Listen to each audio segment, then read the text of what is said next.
Berjumpa kembali di talk show IPWL Bukit Doa bersama saya Roiska. Dan saya Joyce. Nah, di talk show kita kali ini kita akan membahas tentang relapse prevention. Ya, betul. Nah, sekarang sudah ada bersama kita narasumber Sislina Susanti Duha Esos selaku konselor adiksi dari IPWL Bukit Doa. Selamat datang sis. Thank you Siska. Bagaimana kabarnya hari ini? Dahsyat luar biasa. Wow. Iya, kabar saya pastinya baik dong. Sislina makin cantik aja. Siska juga makin glowing. Wow, terima kasih. Nah, sepertinya nih sis, topik kita tentang relapse prevention. Ya, Agak menarik untuk dibahas gitu ya sis. bener Iya. banget. Karena kita tahu nih, banyak orang yang udah pernah menjalani program rehabilitasi, udah bersusah payah nih menyelesaikan program-program di rehabilitasi, tapi setelah keluar malah jatuh lagi, malah Wah. menggunakan lagi gitu kan. Jatuh bangun, jatuh Jatuh, lagi hmm. gitu ya. Nah, kali ini kita akan bahas nih tentang relapse prevention tersebut. Ya, Gimana kita mau sih? kupas-kupas ya. Iya, kita kupas tuntas di talk show kita Iya, kali ini. betul. Sebelum kita kupas tuntas, kita mau nunggu teman-teman untuk join Yes. di talk show kita ini. Dan jangan lupa teman-teman yang udah join, di-share ke teman-temannya. Iya. Bisa ke sosial media mana Iya. aja ya sis? Di WhatsApp, grup WhatsApp. Bisa Facebook, Ya betul. YouTube? Ya bisa Bisa. juga. Di grup arisan juga bisa. bisa grup keluarga apalagi. Kita betul suruh sekali. semuanya nonton. Iya betul. Sebelum itu kita juga dengarkan lagu Dari Brojer dan Sis DJ.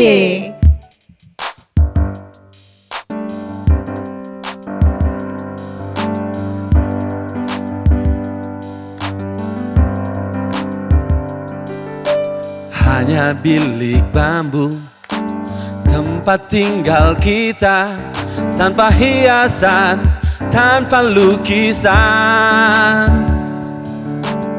Beratap jerami, beralaskan tanah, namun semua itu milik kita.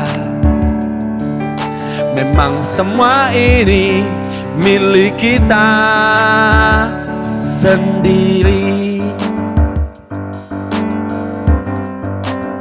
DJ. Hanya alang-alang pagar rumah kita, tanpa anyelir, tanpa melatih. Hanya bunga bakau tumbuh di halaman, namun semua itu punya kita. Memang semua ini milik kita sendiri.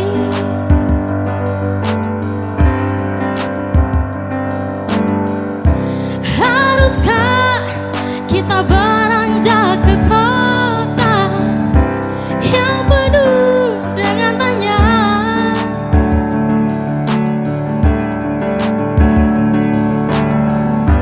Lebih baik di sini, rumah kita sendiri. Segala nikmat dan anugerah yang kuasa, semuanya ada di sini. Rumah kita, Rumah kita sendiri. ada di sini. Wow, thank you sis bro. Thank you.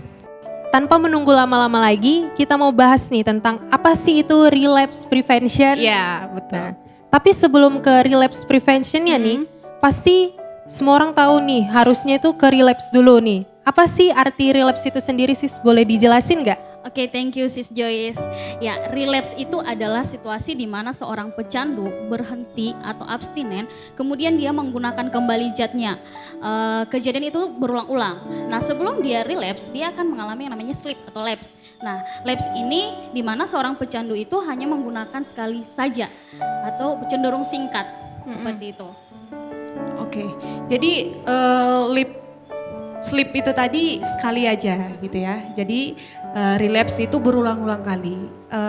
Supaya lebih jelas nih sis, apa sih perbedaan relapse dan sleep itu? Ya, pertanyaan cukup baik dari Siska. Iya. Perbedaan yang menonjol dari sleep dan relapse itu, kalau sleep itu ketika dia menggunakan satu kali, dia udah ada warning sama dirinya nih, langsung stop. Sering juga disebut dengan spontanitas recovery. Nah, sementara kalau relapse itu dia nggak menyadari ada warning dari tubuhnya, jadi dia tetap pakai gitu. Oke. Itu perbedaannya. Ya, berarti Satu dia mengenali tandanya, yang Ya. satu lagi dia tidak mengenali tandanya. Oke. Oke. Untuk kita kupas lebih dalam lagi, kita hadirkan narasumber kita yaitu Bro Morris dan Bro Hans. Talk show IPWL Bukit Doa. Talk show IPWL Bukit Doa. Talk show IPWL Bukit Doa. Wow. Selamat datang Bro. Selamat datang sis. Oke, Bro Morris selaku konselor adiksi edik yang dulunya adalah mantan pecandu. Ya benar sekali. Oke, bagaimana kabarnya Bro? Luar biasa baik. Oke, thank you Bro. Dan di sini juga kita hadir bersama Bro Hans, yaitu mantan pecandu narkoba. Iya sis, Bagaimana kabarnya Bro? baik sis, Oke. luar biasa. Keren ya. Nih, untuk Bro Hans dulu nih yang pertama. Boleh nggak Bro berbagi cerita nih buat kita semua yang nonton. Gimana sih pengalaman Bro tentang rehabilitasi? Udah berapa kali sih Bro pernah direhabilitasi? Saya sudah pernah direhabilitasi sudah beberapa kali. Dan mungkin inilah yang terakhir bagi saya. Nih, tadi kan Bro udah bilang udah beberapa kali direhabilitasi. Nih, bisa nggak Bro jelaskan sebelumnya? Berarti sebelumnya nih Bro udah pernah direhab, berarti udah pernah menjalani program. Ya. Berarti udah selesai program nih.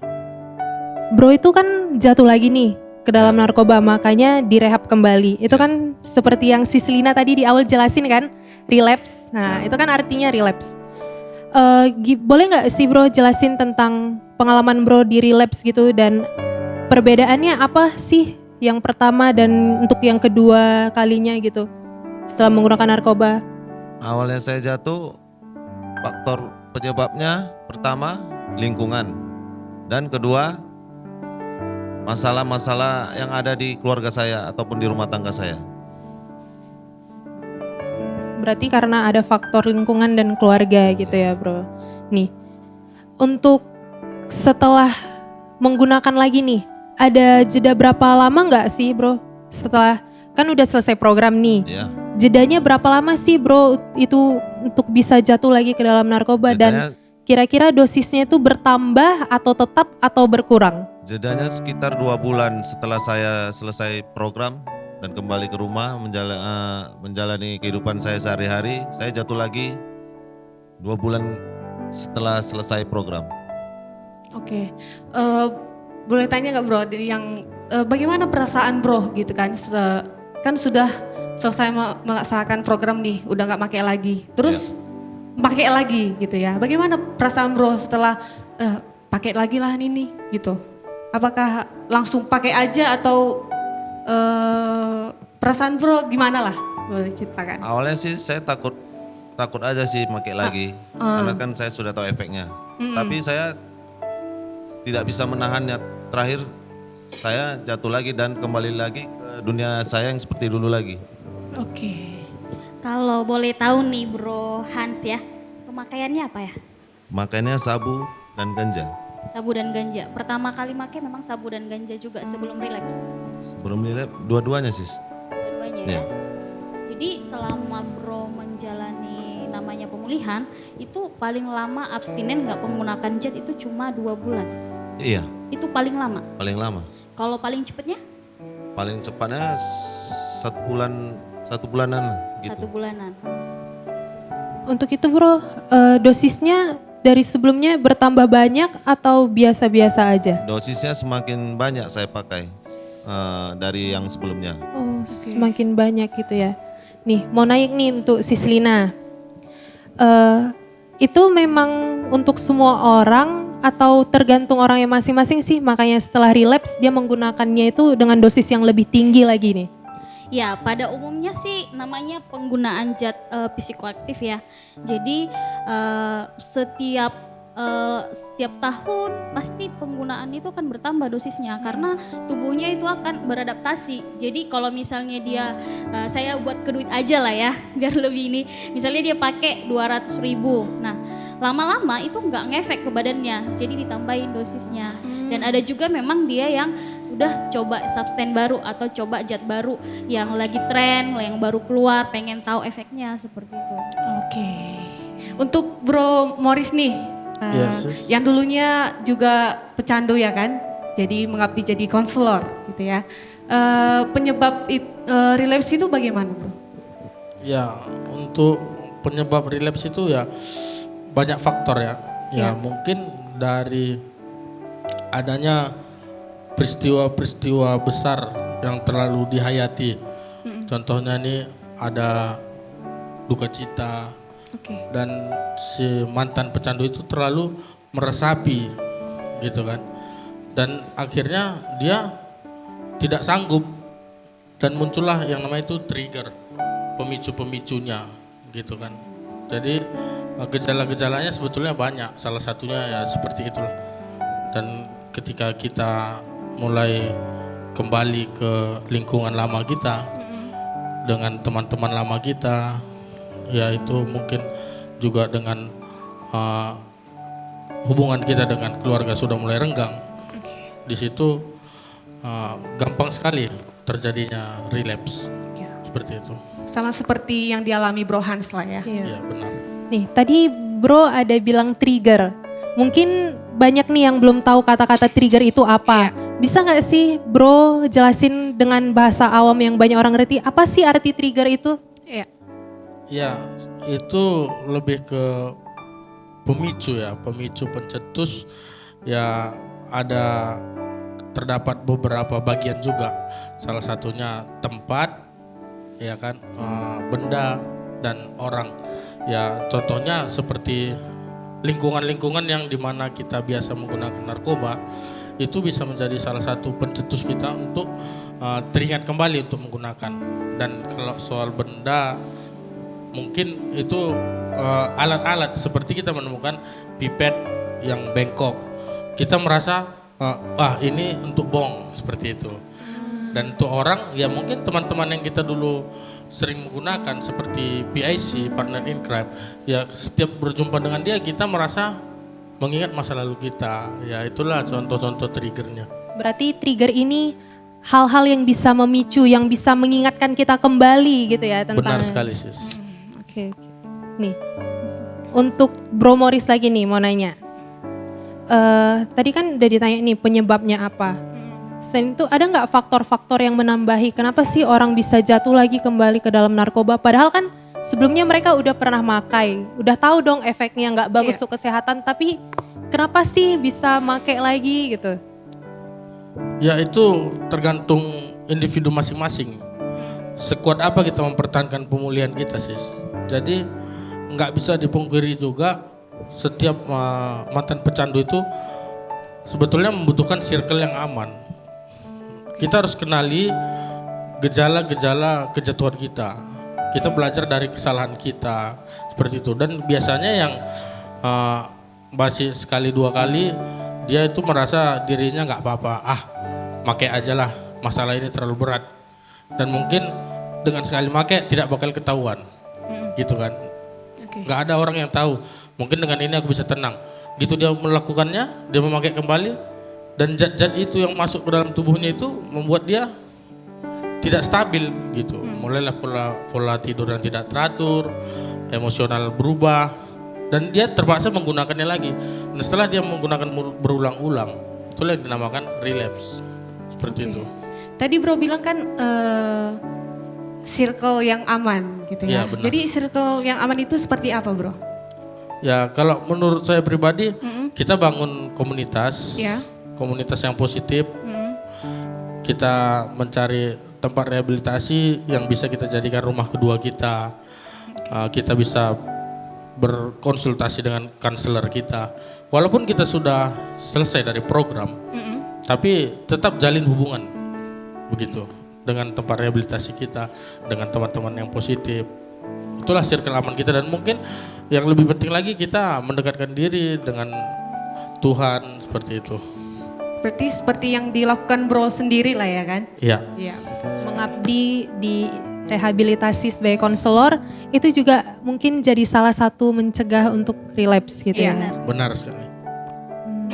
Sebenarnya sih ada beberapa faktor yang menyebabkan seseorang relapse ya, bukan hanya faktor yang tadi. Iya. Tapi saya penasaran nih dengan Bro Hans, pasti punya cerita kenapa sih dia sampai hanya 2 bulan, cuma bertahan 1 bulan gitu. Boleh nggak? Saya permintaan narasumber sendiri nggak apa-apa ya host ya? Boleh, Maaf ya. boleh. Nggak apa-apa. Saya penasaran nih.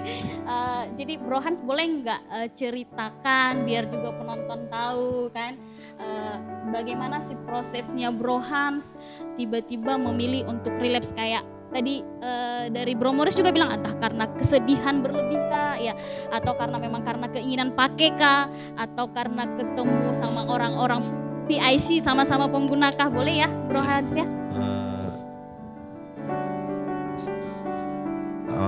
Keinginan saya pakai lagi ataupun relapse, pertama pemicunya faktor lingkungan, dan kedua Lingkungan yang seperti apa? Boleh nggak diceritakan sama kita lingkungan? yang di lingkungan saya itu rata-rata semua pengedar narkoba.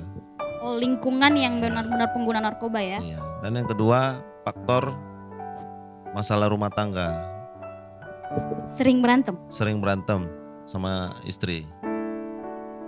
Dan yang ketiga megang uang banyak. Oh iya, ya memang salah satu menyebabkan orang relapse itu bisa seperti itu, pegang duit banyak nggak bisa. Jadi nggak tahu cara Salah menghabiskan. satu faktor. Jadi kalau Bro Hans banyak duit, silahkan transfer saya aja.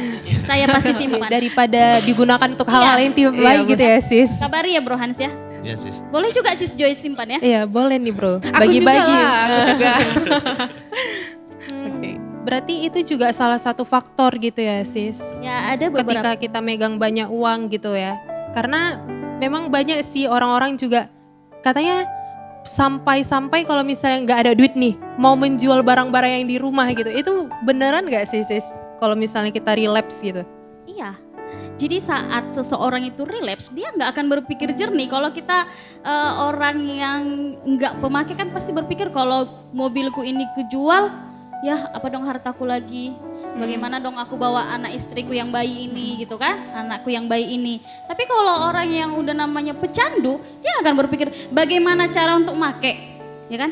Untung aja semuanya pasti yang mana bisa dijadikan duit pasti dijual. Iya betul. Ya kan? Apa Baju aja aja ya? bisa dijual, apalagi sepatu segala macam Wah. gitu. Dilihat tabung gas juga kayaknya bisa dijual nih. Iya, Semua bisa dijual ya. Jadi faktor dari Bro Hans tadi lingkungan, Dan masalah rumah keluarga. tangga. masalah rumah tangga. Ya. Jadi beberapa kalau misalnya komitmen Bro Hans sendiri kuat nggak untuk pemulihan sebelum-sebelumnya nih ya, yang sebelumnya makanya gimana komitmen untuk berhenti maksud saya. Kuat nggak sebenarnya? Sebenarnya enggak Ya. enggak menjamin. Berarti komitmen itu salah satu hal yang paling penting Iya. gitu ya sis. Ya, komitmen yang kurang kuat, lingkungan yang tidak stabil, tekanan sosial. Tadi emosi yang berisiko tinggi juga. Iya, situasi termasuk trigger. Trigger itu pemicu kayak yang dijelaskan Bro Morris tadi, lihat misalnya botol aqua nggak sanggup merinding ya kan? Yes. Coba dijelaskan dulu trigger-trigger yang pernah Bro Morris biar teman-teman tahu di luar sana. Ya, mungkin saya akan jelaskan sedikit ya. Yang Bro Morris alami dong dulu. Banyak aja lah bro, banyak Iya. lah dikit. Kami semua setia kok mendengarkan ya Iya, bro. apalagi teman-teman kita yang menonton. Iya. Oke sis. Jadi kalau menurut saya pribadi yang menjadi pencetus itu sebenarnya uang ya. Uang. Iya. Uang lagi nih sis Uang Joyce. lagi. Maka, bro juga kalau misalnya nggak simpan duit, simpan. Iya. Kalau nggak tahu lagi mau dikemanain nih transfer aja bro. Oke. Terus itu faktor lingkungan sangat mempengaruhi. Karena saya sudah terbiasa dari dulu berada di lingkungan yang memang sekitarnya itu banyak bandarnya gitu. Oke. Jadi kemungkinan besar mungkin sampai saat ini juga ketika saya kembali ke lingkungan itu, saya harus mengenali juga diri saya. Saya harus tahu juga apa yang menjadi kelemahan untuk saya. Jadi saya nggak pernah mengambil waktu terlalu lama di tempat itu gitu kan, karena mungkin untuk saat ini pun masih bisa jatuh kalau kita tetap berada di lingkungan kita yang lama seperti itu. Berarti dibutuhkan komitmen gitu ya, mencari circle yang aman tadi.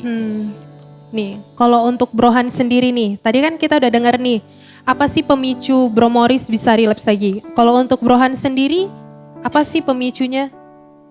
Ya, benar juga yang tadi yang dibilang Bro Morris ya. Satu, faktor lingkungan, dan yang kedua faktor teman-teman lama. Karena faktor teman-teman lama itu berada di sekitar kita. Oke. Berarti memang sih sini ya, dari tadi kita dengar dari Brohan sendiri dan Bro Morris, kalau nggak karena megang duit, pergaulan, dan komitmen yang kurang cukup kuat ya untuk memang benar-benar mau berhenti gitu ya. Iya, seperti itu. Dan juga memang ada tahapannya juga. Ada tahapannya Iya, gitu jadi ya. seseorang itu relapse nggak langsung relapse gitu. Enggak, jadi ada tanda-tanda. Tadi kan kita udah bahas nih di openingnya kan awal, tanda-tanda iya. kan. Betul. Tanda-tanda seseorang itu mau relapse. Yang pertama itu perubahan sikap. Nah, perubahan sikap. Mungkin nanti Bro Hans bisa merenung. Oh, iya betul ya gitu ya. Salah satunya perubahan sikap yang merasa dirinya pemulihan saya udah cukup nih gitu. Kan? Pemulihan saya udah cukup, terus mulai dia berprasangka negatif yang seperti itu, terus dia nggak bisa menguasai diri, ya kan, perubahan sikapnya dulu, terus cara berpikirnya sikit-sikit netting, ini belum relapse nih ya, ini tanda-tandanya aja, Oke. Gejala-gejalanya gitu tanda-tandanya ya. aja, cara berpikirnya mulai berubah, ya kan, Oke. mulai negatif thinking, udah mulai yang mana ya bisa dijual nih ya, gitu-gitu ya kan, udah mulai tapi belum melakukan. Terus mulai muncul perasaan bosan, menjaga pemulihannya, merasa bosan diperlakukan seperti itu misalnya ya, tanda kutip ya, mulai merasa kayak tadi nih, uang gitu kan, banyak uang itu euforia yang berlebih, nggak tahu menyempatkan uangnya ya pakai beli gitu kan. Terus yang terakhir perilaku, perubahan cara berperilaku, ya udahlah dia memutuskan untuk menggunakan zat tadi, narkoba tadi. Nah, itulah dia tahapan seseorang itu menjadi relapse. Oke. Ada tambahan Bro Morris? Ya mungkin sedikit menambahkan ya, Iya. dari Sislina. Ya salah satu faktor-faktornya, gejalanya juga itu kita melihat ada penurunan dari pemulihan tersebut, mengarah ke penurunan progres, ya kan, bisa dibilang juga regress seperti itu. Jadi dan kita mulai menjauh dari circle aman kita, lingkungan yang positif kita mulai menjauh. Istilahnya itu alien syndrome gitu kan, merasa orang asing, merasa kita ini sudah cukup lah, seperti itu. Dan juga emosional yang tidak stabil, sering marah, tidak menentu. Itu gejala-gejala kita menuju ke arah sleep, dan kemungkinan besar kita akan menjadi relapse seperti itu. Nah, tadi nih kita udah banyak bahas tentang apa sih itu relapse Iya. gitu kan. Dan semua bro baik sis udah menjelaskan relapse apa, gejalanya gimana Iya. gitu kan. Nah, sekarang kita mau bahas nih tentang relapse preventionnya sendiri. Iya. Yaitu apa sih cara gimana ya mengatasi Pencegahan. kekambuhannya, ya gitu ya bro. Nah, pasti untuk melakukan relapse prevention kita perlu langkah-langkah atau Iya benar. apa sih yang harus kita lakukan gitu kan. Pertama nih, kita mau nanya ke Brohan sendiri. Pasti Bro udah pernah dong melakukan langkah-langkah. Apa sih yang udah pernah Bro lakukan sebelumnya? Langkah-langkah yang pernah saya lakukan, mendekatkan diri kepada Tuhan. Dan yang kedua, lebih dekat lagi bersama keluarga dan mencari circle yang aman. Atau mencari komunitas yang baru. Oke. Berarti meninggalkan komunitas yang lama dan mencari komunitas yang baru. Yang tentunya pastinya Positif. lebih sehat gitu ya, Iya, Sis. betul. Nah, untuk Bro Morris dan Sisilina, kira-kira apa sih tambahannya gitu? Langkah-langkah apa sih yang harus kita semua lakukan nih untuk melakukan relapse preventionnya sendiri? Iya. Dari Bro Morris pertama. Oke, untuk relapse prevention sendiri, di mana pencegahan kekambuhan ya mungkin banyak langkah-langkahnya. Salah satunya ya kita setiap recovery addict mempunyai pemicu atau trigger untuk bisa menjadi relapse tersebut. Iya. Tapi langkah-langkahnya, kenali penyakit kambuhan Anda dan segera atasi ataupun hindari, seperti itu. Berarti kita harus mengenali gejala-gejala yang per individual gitu berarti ya, Bro? Iya, karena kan sebetulnya relapse itu kan sebagian dari adiksi juga. Jadi kalau kita sudah lalui, tapi kita nggak mengenali detik-detik kita kambuh seperti itu kan. Mungkin kita bisa sampai berulang-ulang, mungkin sampai berpuluh-puluh kali sampai kita tua tetap seperti itu aja. Jadi langkah yang kita lakukan itu kita harus tahu nih, belajar dari pengalaman. Contohnya tepatnya seperti itu. Jadi sebetulnya relapse-nya bukan sebagian dari pemulihan, tapi sebagian dari adiksi juga. Seperti itu kan. Jika kita bisa mengenali langkah-langkah tersebut, untuk tahap berikutnya pasti kita lebih mengencangkan awareness kita agar tidak jatuh ke lubang yang sama seperti itu. Iya. Betul. Dari Sislina?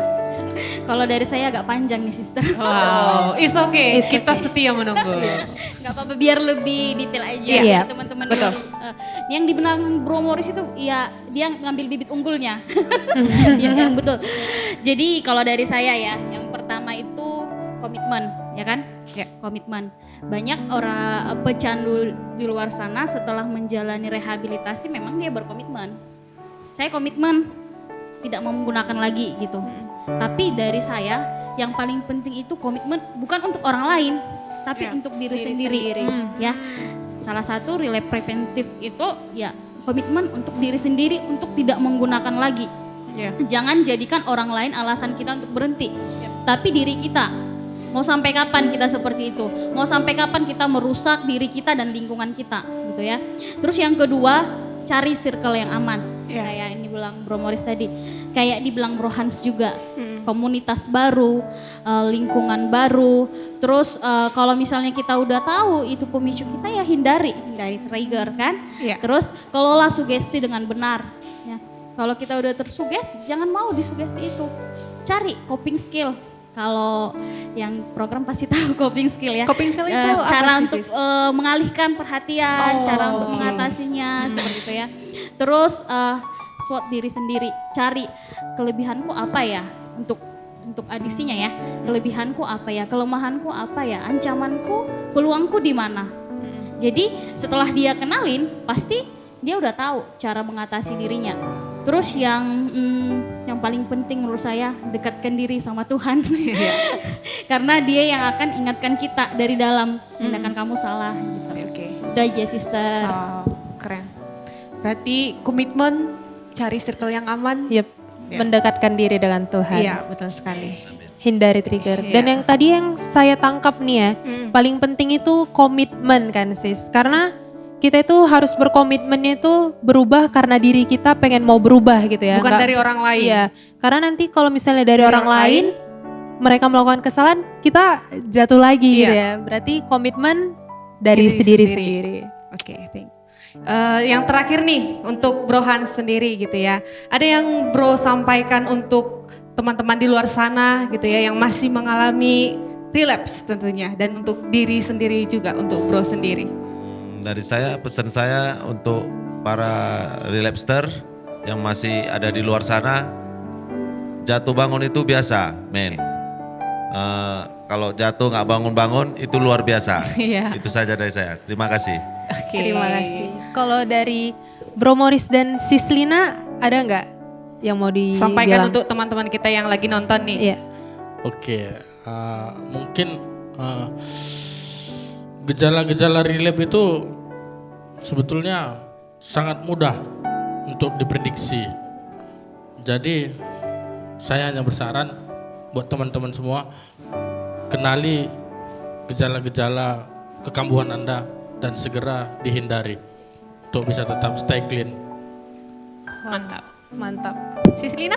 Ya, kalau dari saya, walaupun Anda berapa kali relapse, setelah nonton talk show ini, Wow, betul. jangan Betul banget. relapse lagi. Iya. Ya, karena masa depan masih cerah di luar sana. Iya, betul. Jangan Betul. selalu di kubangan yang sama. Thank Yep. you. Wow, Jadi dari talk show kali ini kan sis kita Ya. banyak belajar hal-hal yang baru, Ya. yang mengedukasi tentunya. Iya. Dari tadi yang bisa kita rangkum nih dari talk show kali ini. Ya. Yang pertama kita harus mendekatkan diri kepada Tuhan. Tuhan, iya. Yang Yes. kedua kita harus memiliki komitmen yang Komitmen. kuat. Yang ketiga kita harus memiliki circle yang sehat begitu tentunya, Iya, betul. komunitas yang baik gitu. Iya. Oke, terima kasih untuk Bro Morris, Terima Sislina, kasih, Sis. dan Bro Bro Hans. Hans Terima sudah kasih. sempatkan Sis. di Talk show kita kali ini udah mau berbagi ilmu untuk kita semua dan Iya. berbagi cerita pengalaman. Iya, betul. Oke, dan terima kasih juga untuk teman-teman yang sudah setia join di talk, show kita ini. Terima kasih. Stop, Stop narkoba. narkoba. Sampai jumpa di talk show selanjutnya. Yeay. Ya, kami akan membawakan satu lagu yang berjudul Bayangkan Duniamu Tak Sama Lagi.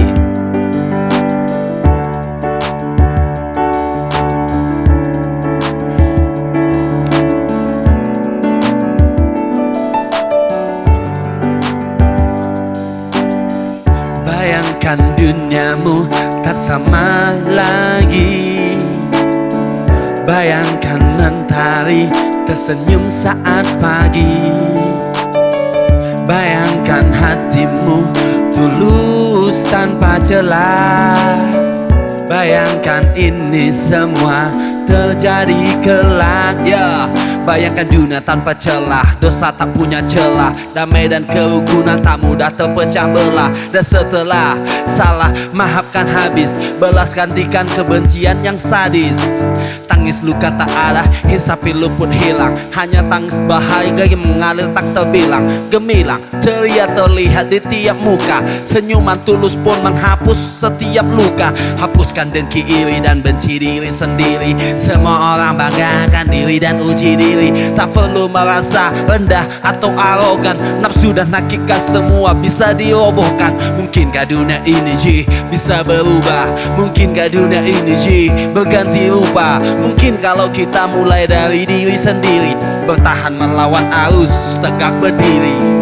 Bayangkan duniamu tak sama lagi. Bayangkan mentari tersenyum saat pagi. Bayangkan hatimu tulus tanpa celah. Bayangkan ini semua terjadi kelak, yo. Kadang ku tak kuasa, lemah ku putus asa. Kadang ku buat kesalahan tanpa terasa, tapi tetap ku mencoba jadi lebih baik. Turunkan kelicikan, ketulusan yang naik. Kan ku mulai dengan tingkahku sehari-hari. Takkan ku biarkan kebodohanku berlari-lari. Ku urus sebelum terbitnya mentari. Bahkan sepanjang malam pun takkan bisa dicari. Ya wakal pulus ku gantikan dengan hati tulus. Ku yakin masuk surga nanti jauh lebih mulus. Ku urus semua sengketaku yang lalu. Yang bermasalah padaku ku biarkan berlalu. Sedikit usahaku untuk senyuman pun muncul. Sedikit kerja keras agar nafsu jahat tumpul. Dan ku harap ini bukan hanya sekedar lagu. Ku berdoa ku lakukan tanpa ada ragu. Bayangkan duniamu tak sama lagi. Bayangkan mentari tersenyum saat pagi. Bayangkan hatimu tulus tanpa celah. Bayangkan ini semua terjadi kelak. Ya, bayangkan hidupmu tak sama lagi, bro.